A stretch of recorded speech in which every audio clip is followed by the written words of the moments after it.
C'est en 1666 que la Compagnie des Indes s'installe à Port-Louis, puis plus loin dans le fond de la rade qui s'appellera désormais l'Orient, que l'on écrivait alors L''ORIENT en raison du commerce lié avec cette partie du monde. Le 19e siècle est marqué par l'essor de la pêche et en particulier celle de la sardine. De grandes conserveries voient le jour, la grande pêche se développe et la flotte des thoniers devient importante. Les communes qui bordent la grande rade de l'Orient et de Port-Louis connaissent alors une grande activité. L'Orient sera également un des grands ports de la marine et abritera grand nombre de navires de la flotte française, avec en particulier la fameuse base des sous-marins de Queyroman, encore en activité il y a quelque temps et qui, en cours de reconditionnement, accueille aujourd'hui, entre autres, la base du défi français pour l'America Cup. Depuis maintenant plusieurs années, l'Orient se transforme. Le port de commerce se modernise et peut accueillir vraquiers ou navires de croisière. La rade, avec ses nombreux ports de plaisance et son plan d'eau protégé par l'île de Groix, devient un des hauts lieux de la plaisance en France. Même si, au premier abord, cette côte connaît un grand nombre et une grande variété de balises, bouées, feux, tourelles et autres amers, entrer à l'Orient n'est pas difficile. Lorsque nous venons de l'ouest, de l'archipel des Glénans par exemple, tout en laissant l'île de Groix à bâbord, la première marque que nous rencontrons est la bouée rouge numérotée A2 à laisser à notre gauche. Nous allons prendre la passe ouest à partir de la bouée cardinale ouest du banc détruit que nous laissons à notre droite en faisant une route au 57.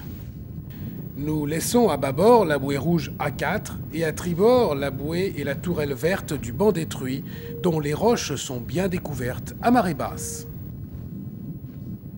À la hauteur de la bouée rouge A6, nous passons à notre droite la bouée verte A5 avec en arrière-plan la cardinale nord dénommée Pâté du Cheval et le feu scintillant de la tourelle des Trois Pierres, remarquable par ses rayures noires et blanches.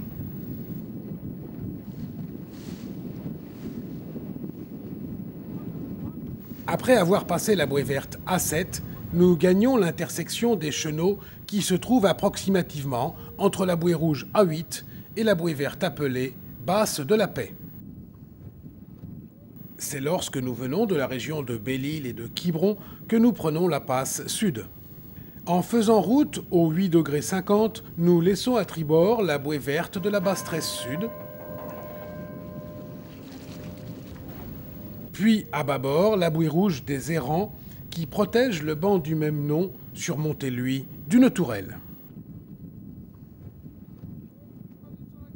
C'est maintenant à notre gauche que défile la tourelle rayée noire et blanche des Trois Pierres, puis à droite la bouée verte du Goéland, avant de rejoindre la Basse de la Paix que nous laissons à tribord. Avant de pénétrer dans l'Orient, nous vous proposons un petit crochet très typique vers Gavre et la baie de Locmalo, appelée également Petite Mer. Il y a deux accès possibles.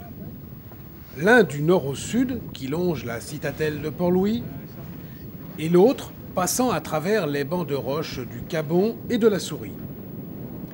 C'est celui-ci que nous allons emprunter. Il demande une grande attention et une bonne précision.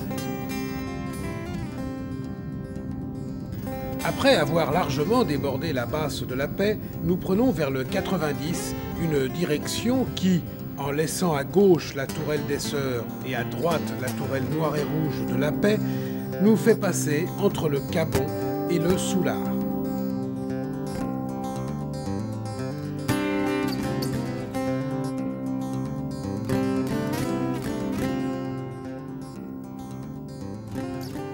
Dès que nous avons débordé à notre gauche la roche du Cabon, nous faisons route vers le zéro afin de laisser à notre droite la petite île aux Souris qui possède une tourelle verte surmontée d'un feu de direction. Nous contournons l'île aux Souris vers le 100 en la laissant à tribord pendant que défilent sur notre gauche les magnifiques fortifications de la citadelle de Port-Louis. Puis nous pénétrons dans la baie de Locmalo en respectant les quelques bouées de chenal et tourelles présentes.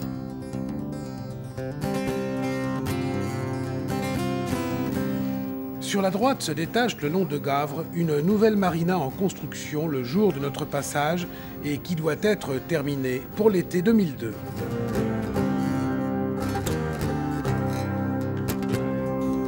Ensuite, plus loin, la petite mer s'étend, inaccessible à marée basse et avec très peu de fond à marée haute. C'est un endroit idéal et sauvage pour se promener et observer la nature et les oiseaux.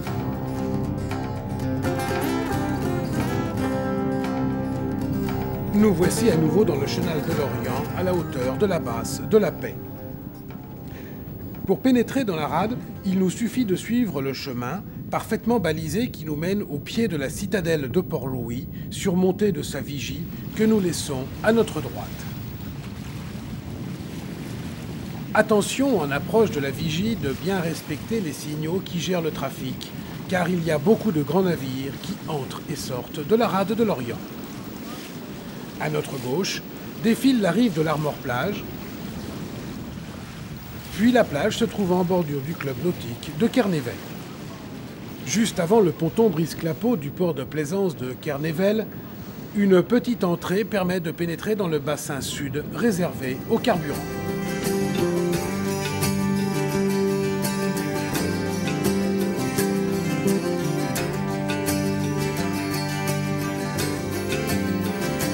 Le port de plaisance est délimité par un grand Brice-Clapeau que nous devons longer avant de passer tout au bout vers le nord, entre deux bouées jaunes, pour pénétrer dans la marina.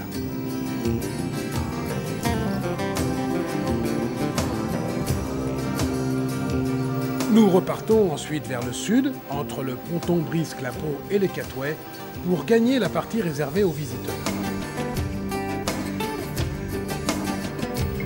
Le port de plaisance de Kernével possède 580 places à flot sur ponton et une centaine de places pour les visiteurs. Proche des pontons, une infrastructure accueille les bureaux du port ainsi que toutes les commodités nécessaires à notre escale.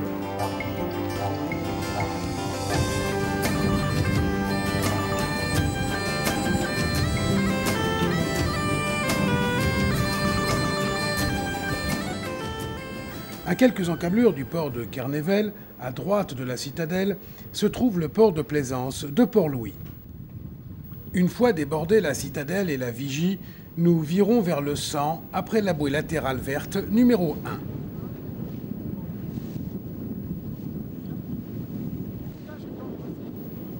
1. Un chenal parfaitement balisé nous fait longer un mouillage sur bouée et permet de gagner l'anse de Driasquer dans laquelle se trouve la marina.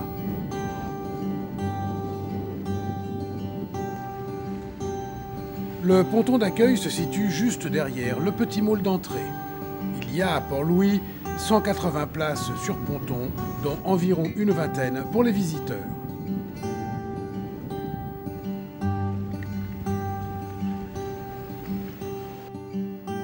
Port-Louis est un excellent abri par tous les types et secteurs de vent. De là, nous pouvons visiter la magnifique citadelle ainsi que le musée de la Compagnie des Indes.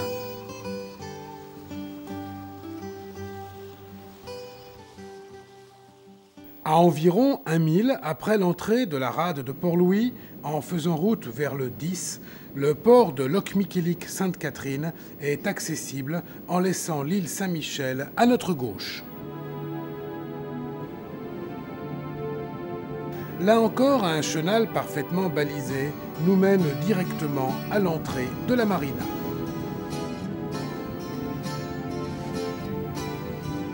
Le port, d'un accès simple à toutes heures, possède 220 places, dont une douzaine pour les visiteurs.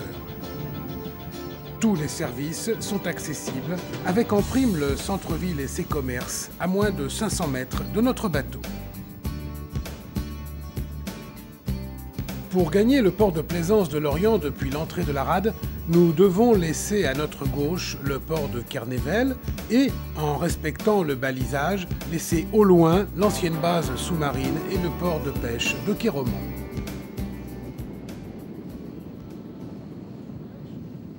Sur plus d'1,5 mille, nous longeons sur notre droite l'île Saint-Michel, propriété de la Marine nationale, puis sur notre gauche le port de commerce de Lorient avec ses quais et ses grandes grues.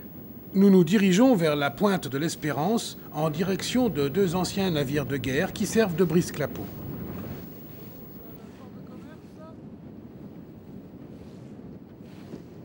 Après le port de commerce, se dégage sur notre gauche la grande passerelle qui abrite les quais réservés aux ferries et courriers de l'île de Groix.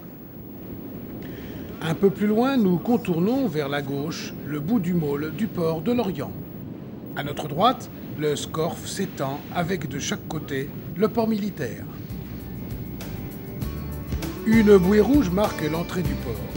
Nous longeons maintenant les estacades où en arrière-plan se découvrent les chantiers, parcs à bateaux, élévateurs, etc. Puis nous pénétrons dans l'avant-port. Le ponton visiteur est juste à gauche, sous la capitainerie. Le port de plaisance de Lorient se prolonge dans la ville jusqu'à un pont et une écluse qui permettent de pénétrer dans le bassin flot. En escale, nous avons à notre disposition toutes les ressources d'une grande ville, ainsi qu'un grand nombre de services aux plaisanciers. Nous pouvons remonter le Blavet jusqu'à Hennebont. Après avoir laissé à notre gauche la pointe de l'Espérance, nous passons à proximité du petit port de Penmanet qui ne comporte pas de place visiteur. La rivière n'étant balisée que dans sa partie basse, il sera prudent de bien vérifier les profondeurs par rapport à notre tirant d'eau. Certains endroits très envasés étant proches du zéro des cartes, il sera préférable de remonter le Blavet avec la marée montante. Il y a environ 5003 ponts avec un minimum d'environ 20 mètres de tirant d'air entre la pointe de l'Espérance et le port d'Hennebont. Après une première boucle sur un plan d'eau relativement large à cet endroit, nous approchons du pont du Bonhomme. Le pont moderne a été construit juste à côté des piles de l'ancien. Ces 2 piles sont surmontées de statues, l'une d'une bretonne et l'autre d'un breton.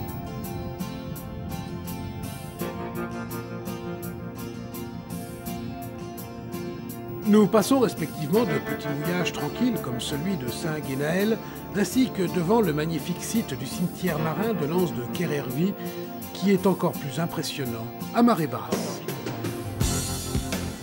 Puis, profondément, la rivière serpente, nous faisant découvrir châteaux et paysages, entrecoupés d'épaves de navires dont certains ont encore leurs mâts dressés comme un ultime signal.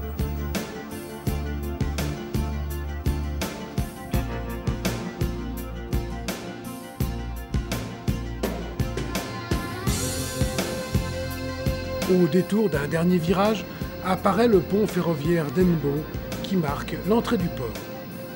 Au fond, une série de corps morts puis un ponton permettent d'accueillir les bateaux de passage. Depuis Hennebont, suivant la taille et le tirant d'eau de notre bateau, il est possible, une fois dématé, de rejoindre le réseau des canaux bretons. Lorient et Sarade sont devenus au fil du temps un site très complet pour la navigation de plaisance. À proximité de la magnifique île de Groix, au centre d'un trajet reliant Belle-Île et la baie de Quiberon à l'archipel des Glénans, elle offre de multiples escales, très proches les unes des autres.